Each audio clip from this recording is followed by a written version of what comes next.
Elaboración de un histograma, de un polígono de frecuencias y de una ojiva utilizando Excel. Después de recolectar datos estadísticos cuantitativos, es necesario utilizar una técnica de procesamiento que sea adecuada con lo que se desea obtener. Uno de los procedimientos más sencillos es obtener un histograma y un polígono de frecuencias a partir de una distribución de frecuencias. Para ejemplificar cómo se realiza el procedimiento, se plantea el siguiente problema. A un grupo de escolares se le midió su estatura, encontrándose los siguientes valores. Los datos recolectados sin ordenar se capturaron en una hoja de Excel. Como inicio del procesamiento de datos, se ordenaron estos de menor a mayor. Como siguiente paso, se deberá construir una distribución de frecuencias. Para ello, se debe elegir cuántos intervalos de clase se desean utilizar, y considerando que son 31 datos, se usarán 5 intervalos de clase. Hecha la decisión, se aplica la siguiente fórmula. El ancho del intervalo de clase es igual al valor mayor siguiente menos el valor menor, dividido entre el número de intervalos de clase deseados. Como el valor mayor es 1.77, se utilizará 1.78 como valor mayor siguiente en la fórmula. Sustituyendo los datos en la fórmula, se encuentra que el ancho del intervalo que se utilizará es de 0.064. Se establecen los intervalos de clase. Al valor menor se le suma el ancho del intervalo.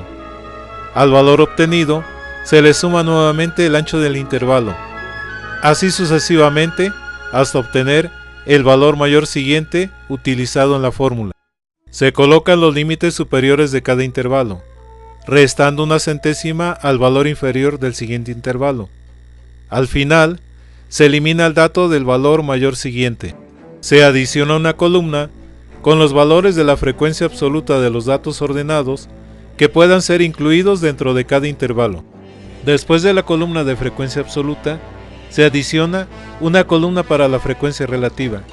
Los valores de frecuencia relativa se obtendrán cuando cada valor de frecuencia absoluta se divide entre el número total de datos. Para terminar la distribución de frecuencias, se deben adicionar dos columnas. La primera es para la frecuencia acumulativa absoluta, la segunda para la frecuencia acumulativa relativa. Para la frecuencia acumulativa absoluta, en cada intervalo se adiciona la suma total de valores de los intervalos precedentes. Para la frecuencia acumulativa relativa, el valor de frecuencia acumulativa absoluta que corresponde al intervalo se divide entre el número total de datos.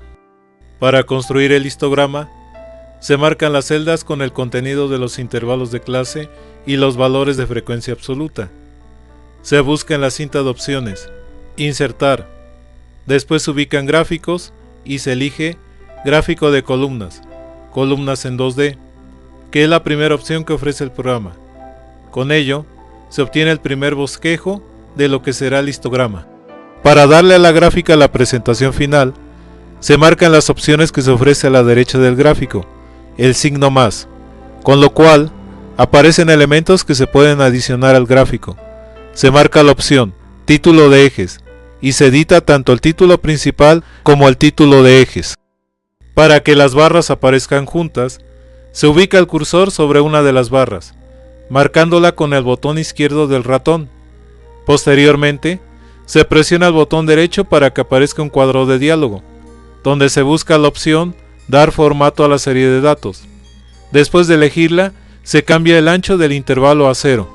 Con el botón izquierdo del ratón, se marca cada barra, y se le cambia el color para que sea visible en forma individual. El histograma también se puede obtener con valores de frecuencia relativa, sin que por ello su forma general sufra cambios.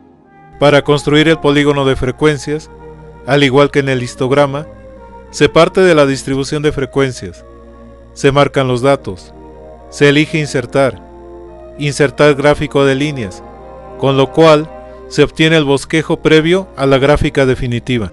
Para obtener la presentación final del polígono de frecuencias, se editan el título principal y el de los ejes. Para construir la ojiva, se puede utilizar la columna de frecuencia acumulativa absoluta o la de frecuencia acumulativa relativa.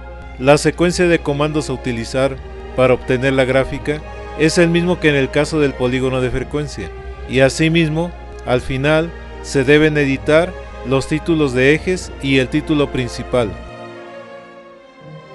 Si bien lo que se acaba de observar es la presentación clásica, Excel ofrece numerosas opciones para poder dar la presentación que más se adapte a los gustos personales.